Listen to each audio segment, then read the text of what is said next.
Muy buenas noches, bienvenidos a una edición más de Causa Justa.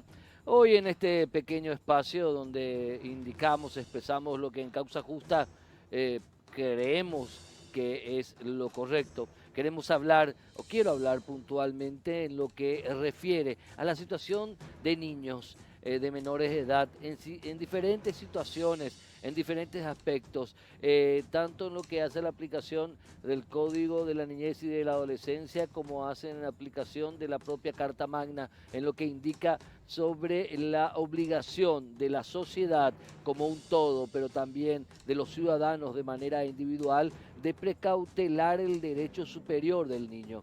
Esta semana hemos sido testigos de situaciones que justamente tienen que ver con niños, por ejemplo, que han crecido en la absoluta marginalidad, como esta niña de 14 años que mató de una cuchillada a un trabajador humilde también. También la situación de niños expuestos a situaciones hasta extremas, si se quiere, en un culto de una iglesia evangélica en Lambaré.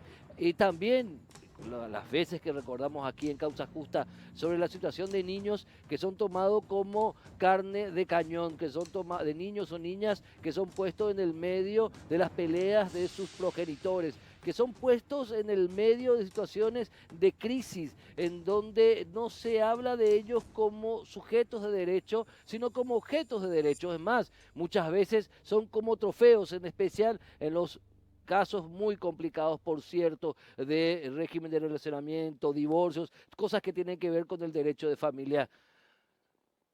Por ejemplo, no se puede tardar 4 años para prestación alimenticia, por ejemplo.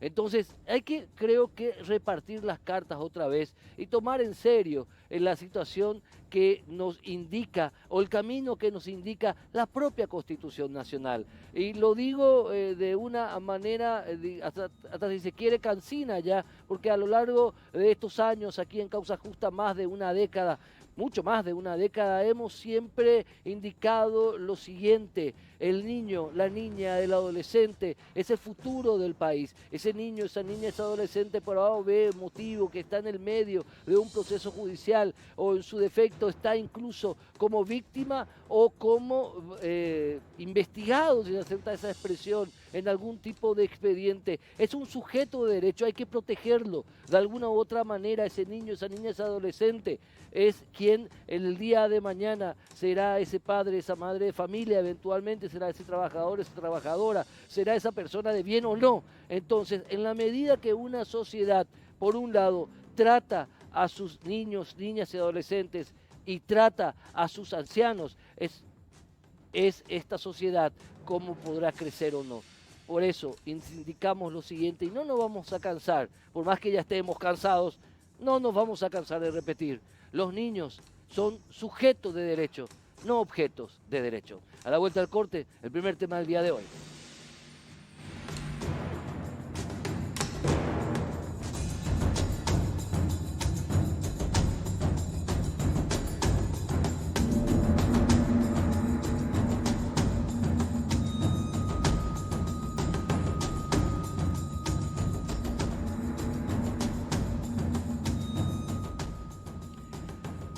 Esta semana explotó en los medios de comunicación, tanto radiales, televisivos, prensa escrita, en las redes, lo que estaba pasando en un templo, que al final de cuentas ni siquiera estaba habilitado, de una iglesia evangélica, en donde se practicaban ritos evangélicos, por así decirlo.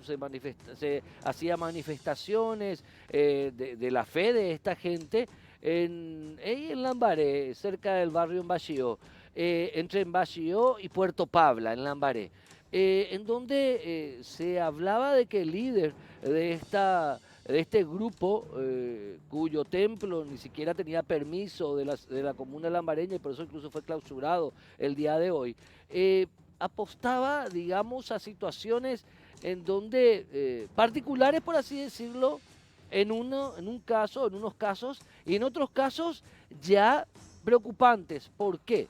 Porque dentro de estos ritos, dentro de estos procesos de alabanza, no sé ni cómo explicarlo, dentro de estas manifestaciones del Espíritu Santo, de que ellos dicen que de Cristo, de Jesús, de que ellos creen, se exponía a niños, sí, escuchó bien, a niños pequeñitos, 10, 11, 12 años, en donde se les exponía, incluso tenemos imágenes que podríamos pasar, tenemos video incluso, donde van a ver, podrían pasar ahora, donde van a ver ustedes estos niños expuesto, mejor dicho. Ese es el pastor llamado pastor o llamado profeta José Duarte, creo que es el apellido. No me estoy, aclaro, no me estoy burlando de la justicia, perdón, de la religión o de lo que ellos profesan. No, lo que estoy indicando es cuando hay menores de edad, la situación es otra, adquiere otra cuestión. Cuando hay niños como ese que está ahí, que está hablando, o ese niño que está en el suelo tirado y el otro niño que está también en el suelo tirado, e incluso teniendo algún tipo de convulsión o aparentando tener algún tipo de convulsión, ya el tema cambia. Cuando somos adultos, mayores de edad, cuando somos gente grande, de cierta edad, ya bueno, está bien, podemos hacer lo que se nos plazca, toda vez que no violemos ninguna ley o derechos de terceros. Pero cuando hay niños menores de edad expuestos a situaciones como mínimo de estrés y como máximo de afectación psicológica, por más que estén los padres o progenitores permitiendo esto, ya conlleva violaciones incluso de derechos básicos de menores de edad, de niños. Recordemos, en lo que hace a los menores de edad, desde la Constitución Nacional, el sistema jurídico y de gobierno de este país, de administración del Estado, es eminentemente tutelar, en la mayoría de las ocasiones intentando que no se cause un daño a un niño, a una niña, a un adolescente. Si no se puede, cortando ese daño. En estas situaciones tenemos a niños de no más de 11, 12 años, a niñas de igual edad, expuestas estas criaturas a cuestiones de manifestaciones, de expresiones. Comentan, dicen los vecinos del lugar, que incluso los niños se reúnen días antes para practicar esto. O sea, estamos hablando de una manipulación emocional, psicológica de niños y niñas. Me llamó la atención, luego borraron, que desde el Ministerio de la Niñez y la Adolescencia, que le tiene a una mujer que ha hecho muchísimo por la niñez, como la ministra Teresa Martínez, se haya respondido a esta denuncia a principio de semana con la frase de que el Ministerio de la Niñez no es una institución de intervención. Perfecto, puede estar la Defensoría de la Niñez también, perfecto, pero todos como ciudadanos tenemos no el derecho, tenemos la obligación por parte de la Constitución Nacional, desde la Constitución Nacional, de ante cualquier tipo de hecho que viole o que exponga a niños, a niñas, adolescentes, a situaciones que se pueden considerar como viables para causar algún tipo de daño emocional o psicológico, lo debemos denunciar, debemos intervenir, debemos pedir el auxilio de la justicia. ¿Debe haber una contención psicológica acá? Sí. ¿Debe haber un diálogo? Sí.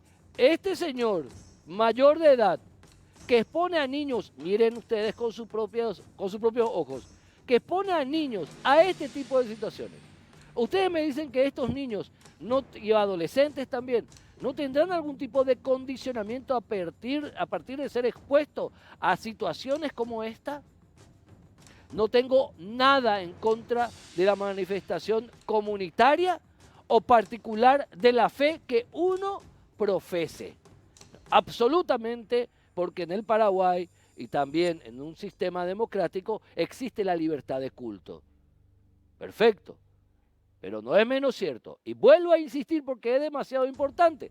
Porque ¿cuántos niños, niñas, adolescentes, cuántos menores de edad bajo el argumento de la manifestación de la fe son expuestos de esta manera en instituciones que, como esta llamada iglesia, ni siquiera está reconocida por el Viceministerio de Culto? ¿Cuántos de niños, incontables niños, tal vez están expuestos a esta misma situación? Y cada institución, público o privada, de cualquier tipo, tiene que tener reglas, tiene que tener protocolos, tiene que tener, digamos, organización. Y cuando se trata de menores de edad, eso es absolutamente mucho más importante y también de cumplimiento inmediato casi. Entonces, esta es la situación. Disculpen esta especie de monólogo que estamos haciendo, porque queríamos mostrar las imágenes. Insistimos, no estamos en contra de la manifestación individual o comunitaria de ningún tipo de fe, toda vez que la misma expresión o manifestación no violente derechos de otros. La convivencia en la expresión de la libertad humana es lo que hace desarrollar a una sociedad. Pero, y voy a volver a insistir, y disculpen que sea repetitivo, pero estas imágenes nos llevan a creer de que realmente hay demasiados niños, niñas, adolescentes, que son expuestos y expuestas a situaciones que conllevan algún tipo de consecuencia para su desarrollo psíquico, emocional, afectivo y quién sabe en algunos casos hasta sexual. ¿Entienden el punto que estamos tratando de exponer aquí?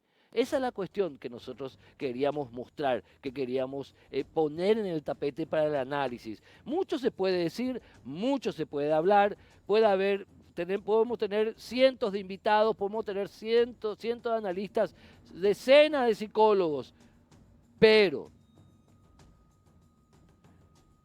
al momento de darnos cuenta que en este país la Constitución Nacional es letra muerta en demasiadas cuestiones, nos debe preocupar, nos debe llamar a la reflexión. Por eso, justamente, estas imágenes hablan por sí solas, realmente. Bueno, tenemos ya el invitado en piso, perdón, por Zoom, ¿verdad? Bueno, Aníbal Cabrera, de una importantísima organización privada que justamente lucha por los derechos de la niñez y de la adolescencia. ¿Cómo estás, Aníbal? Bienvenido a Causa Justa. Buenas noches, Héctor. Buenas noches también a la audiencia. Gracias. Bueno, ¿cómo? A ver, porque esto es un análisis general, tampoco estamos calificando o descalificando nada con respecto a estas imágenes que estamos viendo. Pero, ¿cómo se analiza desde un punto equidistante a situaciones particulares cuestiones que tienen que ver con la exposición a menores de edad a situaciones de algún tipo de estrés o a situaciones que conllevan algún tipo de consecuencia? Bueno, en realidad desde la semana pasada en Paraguay hemos visto una serie de denuncias que se vienen realizando a iglesias evangélicas, tanto en zonas de comunidades indígenas en el interior del país, como también en la capital, ¿verdad? Y en este caso lo que nos encontramos es ante iglesias que no están habilitadas por el Ministerio de Educación y Ciencias, que tiene un viceministerio de culto y tiene una dirección general que se encarga de el registro y seguimiento, la habilitación de estas iglesias y de sus pastores o sus sacerdotes o, o lo que sea que tengan de nombre cualquiera de las religiones que justamente como vos lo dijiste, estamos en un país donde existe libertad de culto, ¿verdad? Pero una cosa es la libertad de culto y otra cosa es la utilización de niños y niñas en situaciones extremas que pongan a su seguridad y a su integridad biopsicosocial en una situación de riesgo. Y creo que eso son un poco lo que estamos mirando también en las imágenes y son las denuncias que hacen las personas de las comunidades indígenas y disculpa que lo traiga a esto, pero No, por favor. no lo habías mencionado. Hay una denuncia concreta de una comunidad indígena en la zona de Canindeyú, en donde hay más de 10 niñas y adolescentes violadas y embarazadas por un supuesto pastor de un culto evangélico, ¿verdad? Entonces, en realidad tenemos una serie de hechos y situaciones que les ponen al peligro y a la desprotección a los niños, niñas y adolescentes últimamente.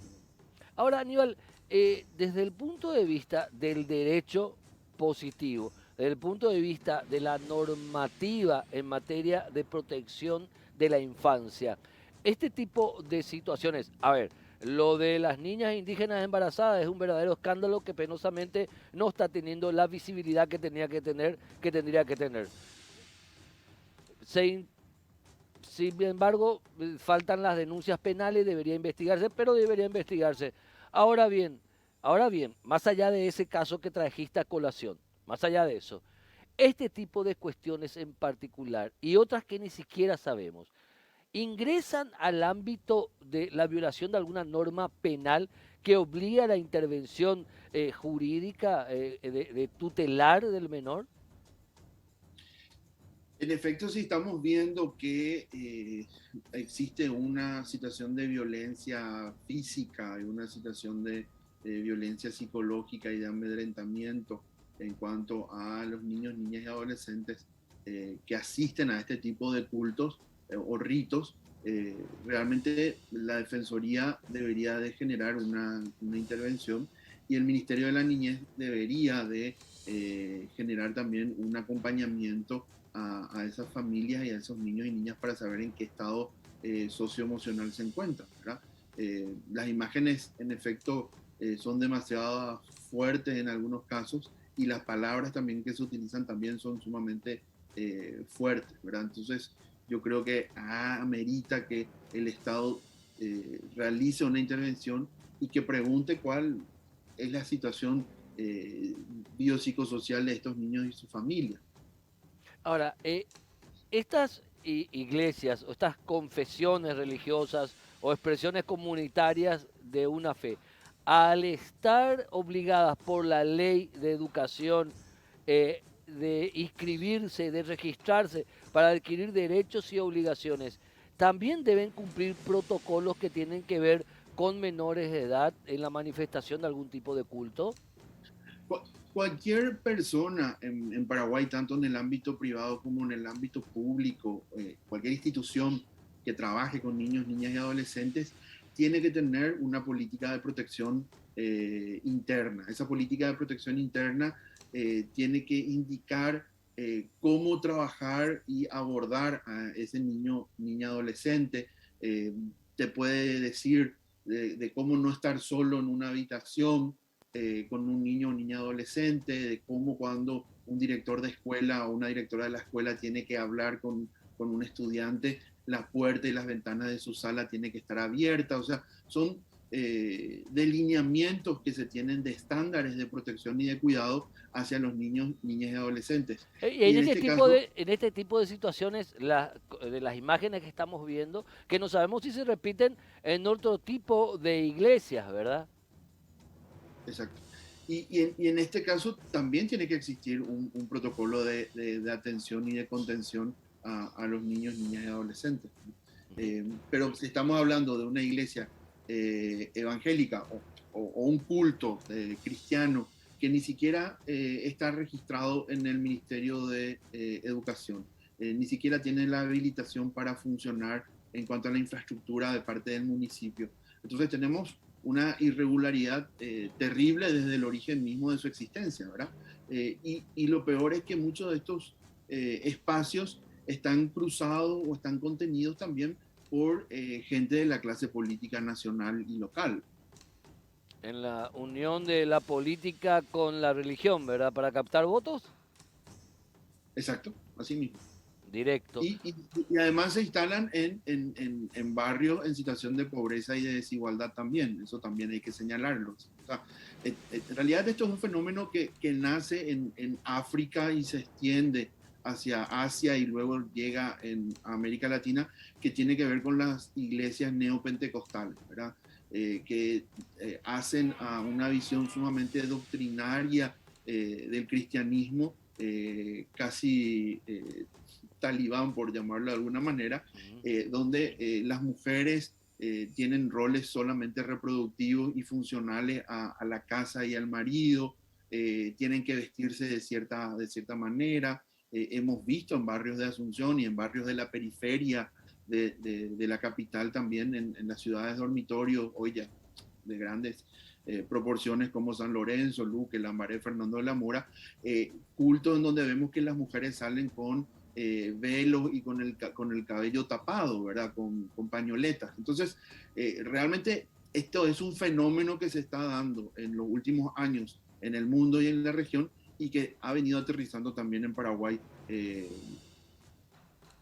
No digo lastimosamente porque finalmente existe, como vos decís, una libertad de culto, pero creo que tiene que tener un mayor control de parte del Estado. Ahora, yo no, acá Realmente sí, que esto no se tome como un ataque direccionado ni tuyo, ni mío, ni del programa a una forma de expresión religiosa, porque si es por eso, las grandes religiones, como la católica, como la musulmana, tienen también sus propias culpas y sus propias responsabilidades en graves hechos sucedidos, no de manera institucional, pero sí de manera particular, en donde estas grandes instituciones han cubierto, han tapado por años situaciones de extrema violación de derechos básicos de niños, niñas, adolescentes, de mujeres, de hombres. O sea, que esto no se tome como un ataque particular a estas iglesias neopentecostales, ni mucho menos. Simplemente estamos, a partir de un caso en particular, exponiendo con relación a la situación de niños expuestos a este tipo de situaciones. Finalmente, ¿qué se debería hacer? Debería darse un protocolo de trabajo, un protocolo de forma de abordar la religión con los niños. ¿Qué se debería hacer? bueno, yo quería hacer una puntualización también. Acá se cruzan en realidad, Héctor, cuestiones que tienen que ver también con la autonomía progresiva de los niños, niñas y adolescentes, ¿verdad? Cómo a medida que van creciendo van ejerciendo mayor autonomía sobre su cuerpo, sus actos y sus decisiones, y también en cómo la participación protagónica de los niños, niñas y adolescentes habilita a que puedan participar de este tipo de espacios. No estamos en contra de la participación propiamente dicho de los niños y las niñas en manifestaciones de fe. Pero también hay una colisión, por llamarla de alguna manera, que también es histórica, ¿verdad? Porque, por ejemplo, a un niño judío nadie le preguntó para hacerse la circuncisión cuando era bebé. O a vos o a mí nadie nos preguntó si queríamos o no bautizarnos, ¿verdad? Entonces son cuestiones que van ocurriendo en cuanto a la libertad y a la autonomía individual de cada persona y se juega con la cuestión sociocultural y socioreligiosa de la sociedad y en el país en el que nos toca vivir, ¿verdad? Seguramente iba a ser muy diferente si vos y yo nacíamos en Afganistán en este momento, nuestras vidas o la vida de cualquier otra persona también, ¿verdad? Entonces, creo que juega mucho el ambiente sociocultural y socioreligioso que existe en un país y en una sociedad.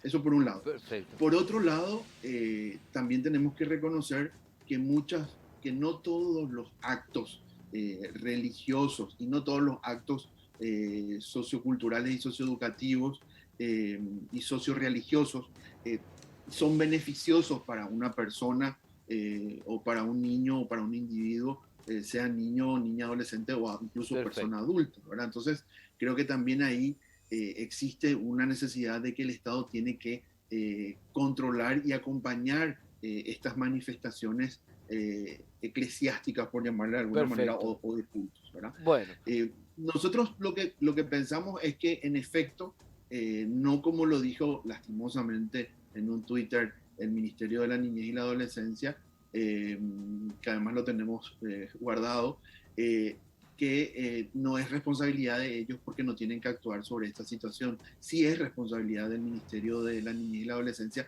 porque es el ente rector de las políticas públicas de la niñez y la adolescencia en Paraguay. Entonces, a lo mejor no tiene que irse el ministerio a actuar directamente, pero le tiene que decir a la Defensoría le tiene que decir a la CODENI, Ya, le tiene para que decir cerrar al ya. Ya estoy municipio, cerrando. como ente Sí, rector, Aníbal, le tiene necesito que cerrar decir ya. cómo actuar, ¿verdad? Perfecto. Entonces, Ya para ahí hay un cerrar, problema en para, cuanto al ejercicio de la rectoría del Ministerio de la Niñez. perfecto. Aníbal Cabrera de Día, muchísimas gracias, querido. Gracias, ¿eh? No, gracias a vos y buenas noches. Buenas noches. A la vuelta del corte continuamos con otro tema. Cambiamos de tema, pero tiene que ver con una institución muy importante, la Defensoría del Pueblo. ¿Qué pasa? Vamos a tener a dos de los principales postulantes a ese cargo a la vuelta del corte.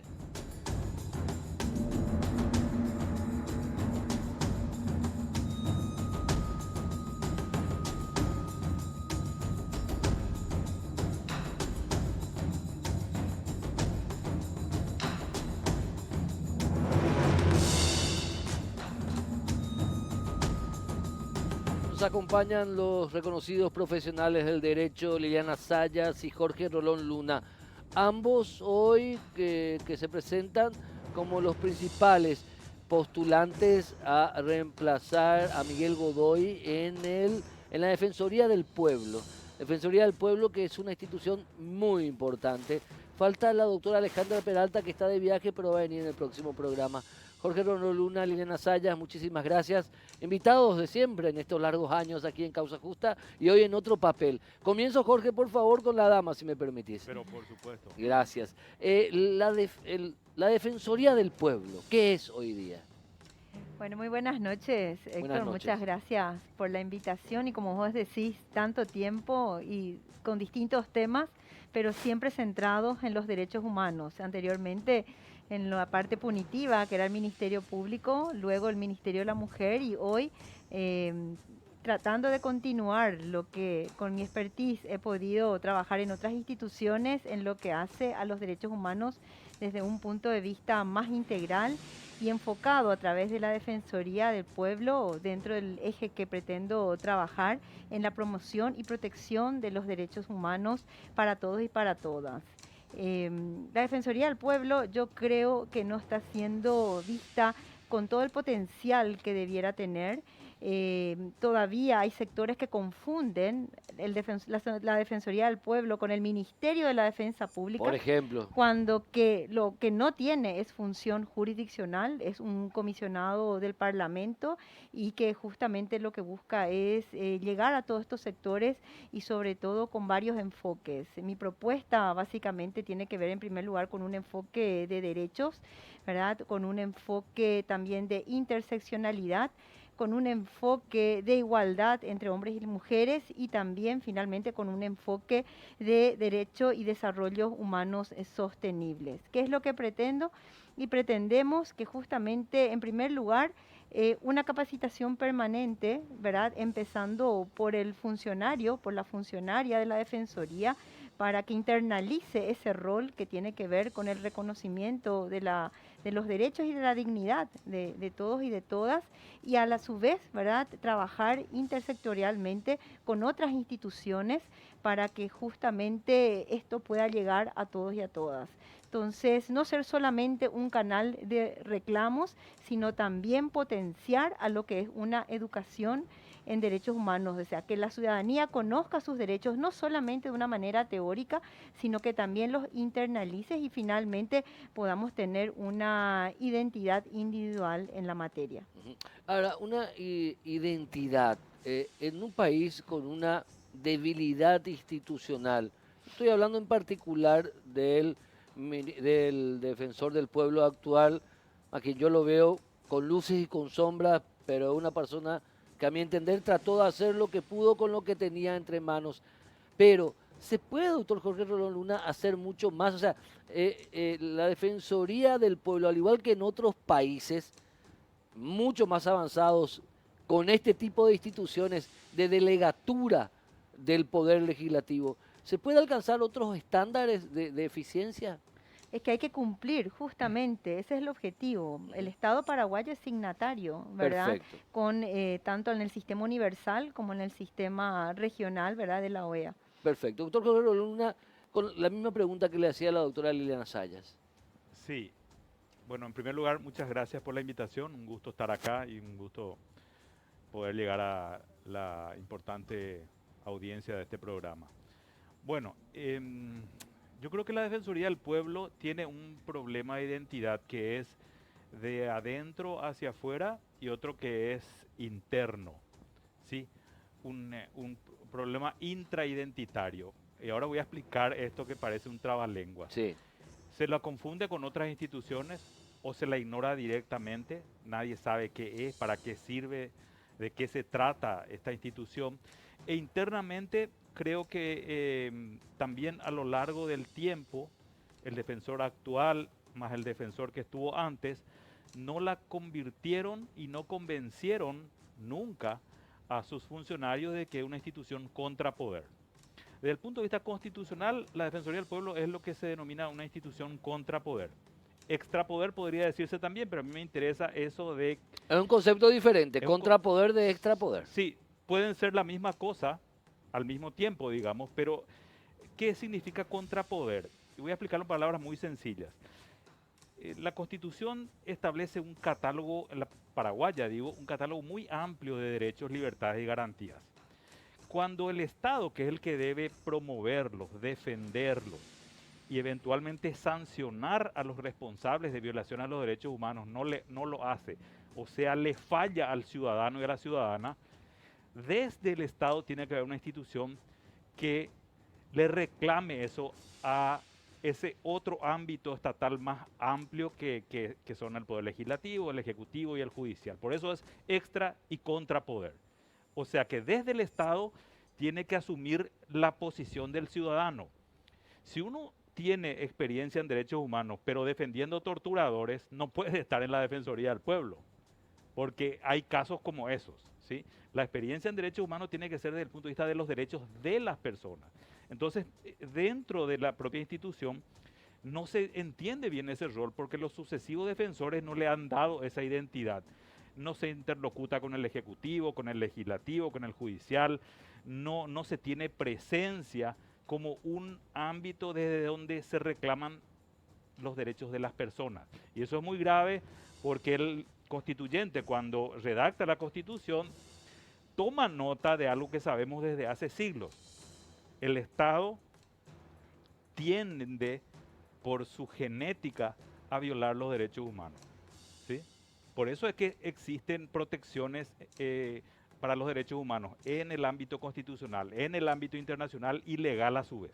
O sea, son protecciones reforzadas porque se sabe que los estados tienden a torturar, tienden a procesar y condenar eventualmente a personas inocentes y no cumplen con todo ese catálogo de derechos, libertades y garantías. Aquí y en Noruega. ¿Qué pasa en Noruega? En Noruega, como es un país de mayor desarrollo institucional, se respetan más los derechos. Entonces, volviendo a eso que dijiste, que es una definición muy interesante y precisa a la vez. ¿Qué pasa cuando un país tiene bajo nivel de desarrollo institucional? Las instituciones toman el perfil que tiene quien está a cargo, porque la institución no funciona sobre la base de una cultura ya preestablecida y un modo de funcionamiento del cual se puede salir muy poco. Entonces viene uno y lo convierte como actualmente... En su identidad. Claro, viene hoy, la Defensoría del Pueblo se dedica a hacer chocolatadas, por ejemplo, ¿sí? Y eso usted lo va a comprobar entrando a la página web de la Defensoría o a repartir víveres.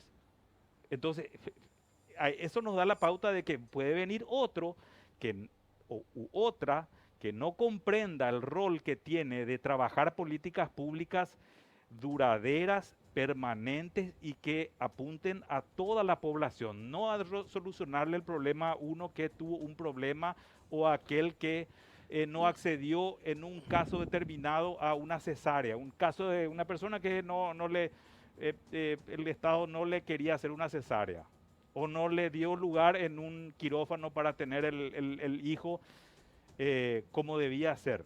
Sí, sino tiene que ser apuntar a políticas públicas amplias en materia de salud, amplias en materia de derechos ambientales, amplias en materia de derechos para las personas portadoras de algún tipo de discapacidad, amplias en materia de, por ejemplo, algo que no se hace en la Defensoría del Pueblo, que es trabajar y luchar contra la violencia institucional.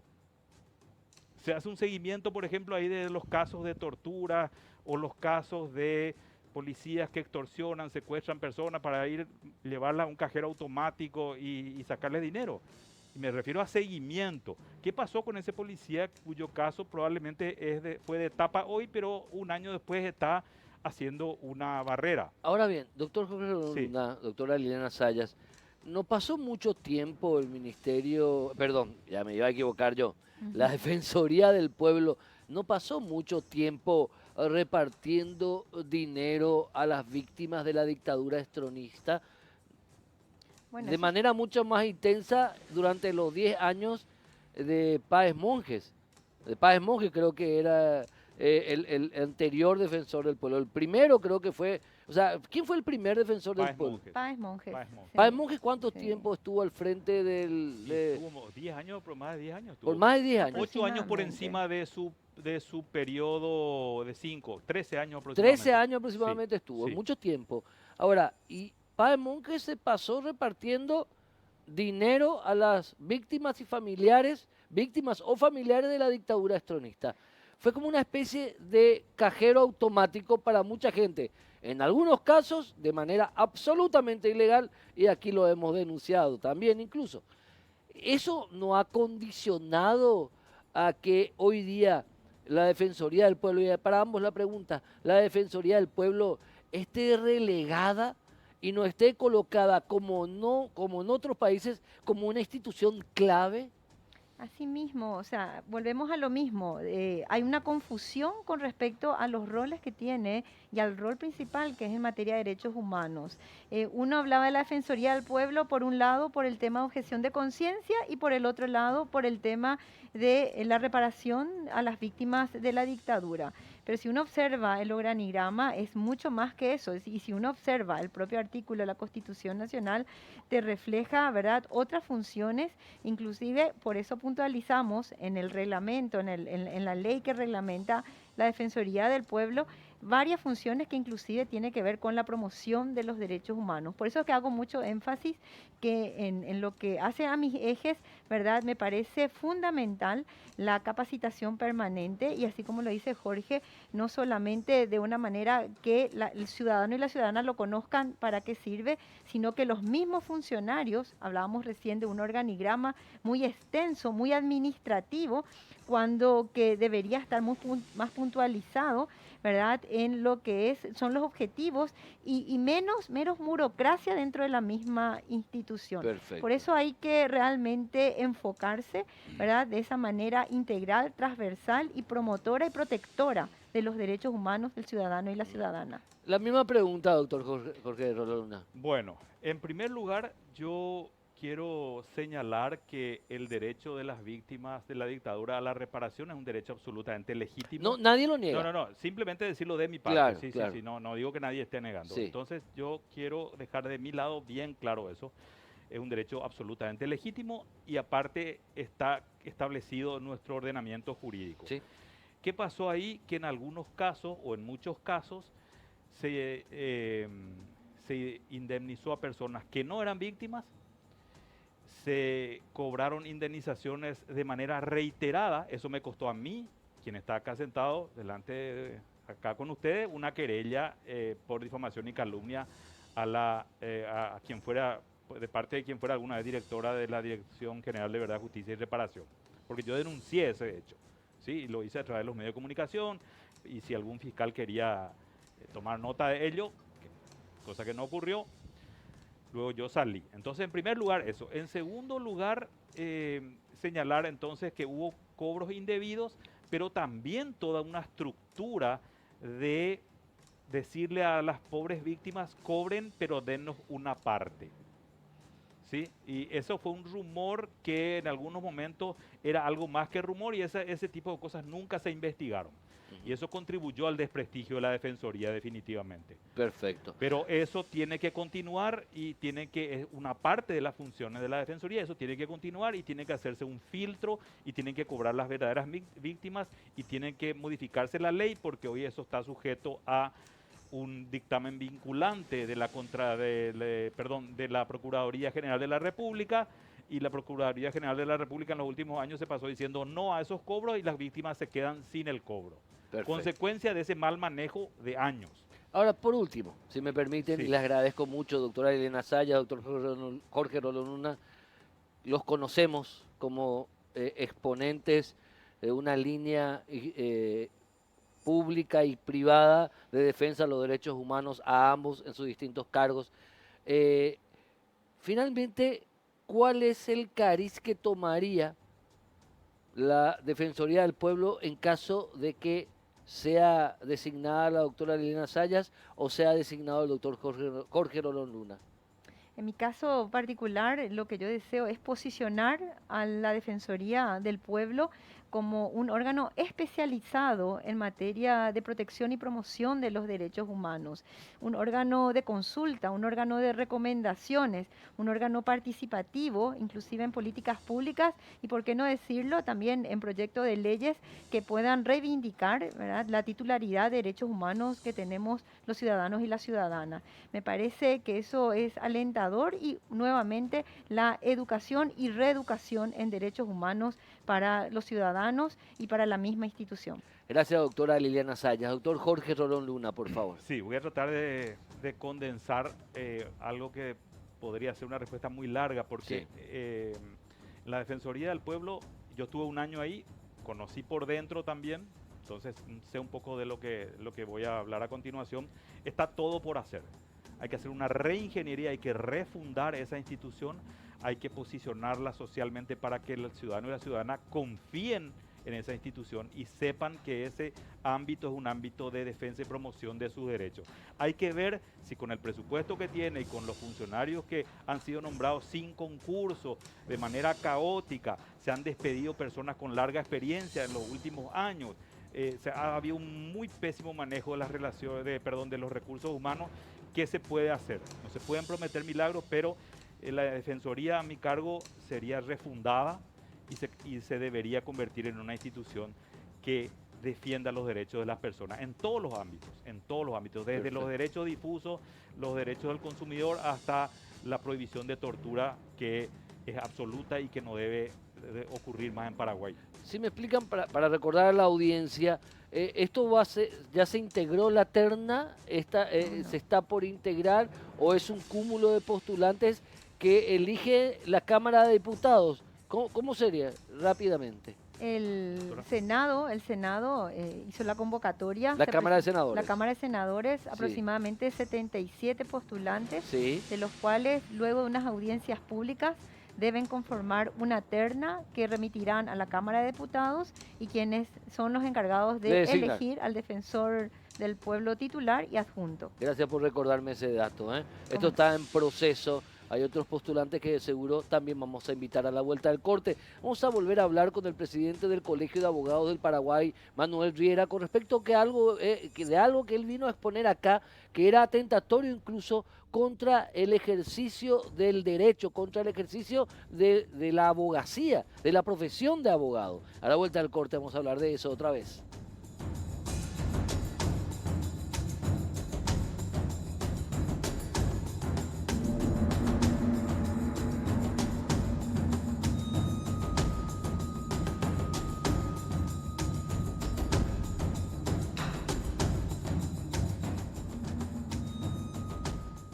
Recientemente entró en vigencia el reglamento que tiene que ver con dictámenes de la CEPRELAT para combatir el lavado de dinero, en un reglamento que había sido objeto de críticas de manera formal por parte del Colegio de Abogados del Paraguay y de otras organizaciones gremiales que tienen que ver con profesionales del derecho, fundamentalmente porque de alguna manera en el texto del reglamento se atentaba incluso contra el libre ejercicio de la profesión de abogado. Manuel Riera, presidente del Colegio de Abogados del Paraguay, nos acompaña vía telefónica. ¿Cómo estás, Manuel? ¿Qué tal, Héctor? Buenas noches, ¿cómo andan? Bien, al saludarte. Finalmente se modificó ese reglamento de la CEPRELAT, el cual había sido objeto de críticas muy técnicas y que eran bastante justas, por cierto. Así mismo, Héctor. Hoy a la tarde ya se publicó finalmente la resolución 299 en el portal de CEPRELAT, y es una resolución que tuvo más o menos 70 días de discusión y de reuniones y de idas y venidas, y ese reglamento inicial que se empezaba a discutir en junio terminó escribiéndose a la fecha con varias exclusiones que terminaron limitando el alcance y por ende ampliando la actividad del abogado sin control. Puntualmente, que es lo importante, se hace un giro sobre cómo se plantea el reglamento, ya no es al abogado porque es abogado nomás, sino que se pone énfasis en la actividad que se realiza aunque seas abogado. Y el abogado, si es de los que hace dichas actividades, queda excluido en tanto y en cuanto lo haga dentro de un proceso judicial, dentro de un proceso arbitral, dentro de un proceso de mediación, dentro de un proceso administrativo y una de las cuestiones puntuales dentro de las asesorías y dentro de las consultorías. Y además se genera un umbral de actividades en el marco de los 50 salarios vigentes, es decir, todas aquellas actividades que estén por encima de los 114 y pico de millones de guaraníes, a partir de ahí en adelante recién serían controladas. Entonces todos los abogados que hoy estén discutiendo estos procesos, asesorando, consultando o realizando estas actividades por debajo de ese umbral, no serán sujetos obligados conforme a esta resolución. Ahora, esos 114 millones de guaraníes tienen que ver con, por ejemplo, sobre el monto que es discutido en un proceso judicial, sobre el monto que es debatido en un proceso arbitral, o es sobre el honorario que eventualmente podría cobrar el abogado. Sobre el monto de la actividad regulada. A modo de ejemplo, por favor, la actividad que está siendo controlada es, por ejemplo, la constitución de una sociedad anónima. Sí. Si a un abogado le preguntan cómo hacer una constitución similar, está asesorando, entonces no le obliga. Si le preguntan y están consultando, entonces no le obliga. Si discusiones sobre este tipo de actividades se dan dentro de los procesos, entonces no le obliga. Y si además de esto, las actividades están por debajo de ese umbral, tampoco le obliga. Quiere decir que en esas actividades, procesos, consultorías, asesorías y por debajo de ese umbral, el abogado perfectamente puede alegar el secreto profesional, la defensa en juicio, el debido proceso y no estar obligado a reportar a ninguna de las personas o clientes que asesora. Que se quedaba con esa obligación con la redacción original de la CEPRELAT, que generó la reacción de los gremios de abogados, puntualmente del Colegio de Abogados del Paraguay. Pero ¿qué pasa si se pasa ese umbral de 114 millones de guaraníes? Los abogados lo que van a saber ahora es que si van a entrar por encima de ese umbral a este tipo de actividades, los procesos, las asesorías y las consultorías también le excluyen, salvo que vos digas, bueno, la sociedad que se va a constituir va a hacerse con un directorio de la cual el abogado será un director. Ahí al formar parte de la actividad regulada, entonces sí está obligado. Ya está obligado. Cuando decimos está obligado a reportar cualquier tipo de actividad que tenga que ver con violación de las normativas contra el lavado de dinero. Así mismo es, señor. Entonces, hoy lo que los abogados saben es que si van a entrar en este tipo de actividades, van a entrar en actividades regladas. Y por ende, un abogado todavía puede hoy perfectamente, dentro del marco de la libertad de su ejercicio, decir, le ayuda a usted a constituir su sociedad, pero no puedo ser su director porque si lo hago, eso me pone a mí en una condición de sujeto obligado y por ende a reportar cualquier operación sospechosa dentro del marco del lavado de dinero. Y si no reporto, soy yo corresponsable del hecho, no denunciado. Así mismo es. Y las personas que son conscientemente dentro de su libertad, de las que quieren meterse en este tipo de actividades, sabrán ahora que a partir de esta regulación están como sujetos obligados a tener debidas diligencias, obligación de reportar, conocer su cliente, monitorear riesgos, un montón de cosas que normalmente se hacen hoy en día en el mercado a través del sistema bancario. Y también que obliga, digamos, a la formalización. Mira que estoy por decir una aparente contradicción, pero obliga a la formalización del ejercicio del derecho, porque Sí, señor. hemos sido testigos, vos y yo y muchos colegas abogados, de que hay muchos abogados y abogadas que tienen como parámetro justamente la informalidad.